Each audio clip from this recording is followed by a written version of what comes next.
এমন মানব জমিন রইল পতিত, আবাদ করলে ফুল তো সোনা।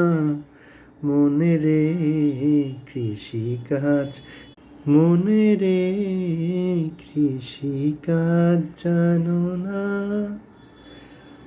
এই মন রে কৃষিকাজ জানো না, এই কৃষিকাজ বলতে কি বোঝানো হচ্ছে? এমন মানব জমিন রইল পতিত, আবাদ করলে ফলতো সোনা। মনে রে কৃষি কাজ জানো না। এই যে রামপ্রসাদের এই গানটি দ্বারা আমরা কি বুঝতে পারছি? মানব জীবন দুর্লভ।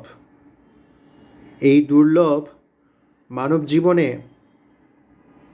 আমরা হেলায় ফেলায় নষ্ট করছি। অর্থাৎ আমাদের এই সাধারণ জীবন, আমরা যে সাধারণ মানুষ, এই সাধারণ মানুষ সাধারণভাবেই জীবনযাপনে অভ্যস্ত হয়ে পড়ছি। আমি আরেকটু ক্লিয়ার করে বলি যাতে আপনাদের বুঝতে সুবিধা হবে। সাধারণ মানুষের জীবনে কি থাকে? আহার, নিদ্রা, মৈথুন।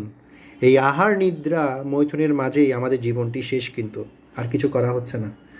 অর্থাৎ আপনি আসলেন এই জীবনে, এই কষ্ট করে জীবনটা পেলেন আর চলে গেলেন, শেষ, জীবনটি শেষ। কি করেছেন জীবনে? হ্যাঁ, আপনি বলতে পারবেন আমি আত্মীয় স্বজনের জন্য এগুলো করি। হ্যাঁ, এগুলো আপনার জাগতিক লাভ, এগুলো আপনার জাগতিক বিষয়। কিন্তু আপনি পরকালের জন্য কি করলেন? আপনার যে আধ্যাত্মিক প্রগতি, আধ্যাত্মিক উন্নতি, স্পিরিচুয়াল প্রোগ্রেস, এটার জন্য আপনি কী করেছেন? হ্যাঁ, কী করেছি আমরা? Totally zero. বেশিরভাগ অর্থেই কিন্তু আমি বলছি, exceptional is not the example, average is the example. তো অ্যাভারেজ বিষয়গুলো আমি তুলে ধরছি, অন অ্যাভারেজ বিষয়গুলোকে আমি প্রাধান্য দিচ্ছি, যেটা আমাদের আশেপাশে ঘটছে। কি করছি আমরা?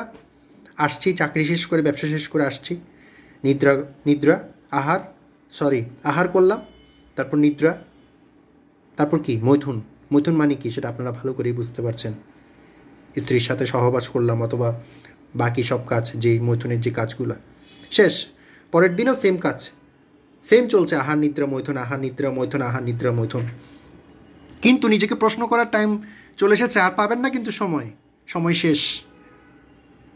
শেষ। কেন শেষ বলছি? কারণ অনেকেই ভ্যাকসিন নিয়ে ফেলেছে, বেশিরভাগই মানুষ। আর এই ভ্যাকসিনের এই যে অমৃত, আমি এটা বারবার এটা করছি না, এই যে অমৃত, যেটা, কারণ এটা আবার চলে আসবে, অমৃত যারা নিয়েছে না, এটার কিন্তু আছে কিন্তু ওই যে পার্শ্ব প্রতিক্রিয়া,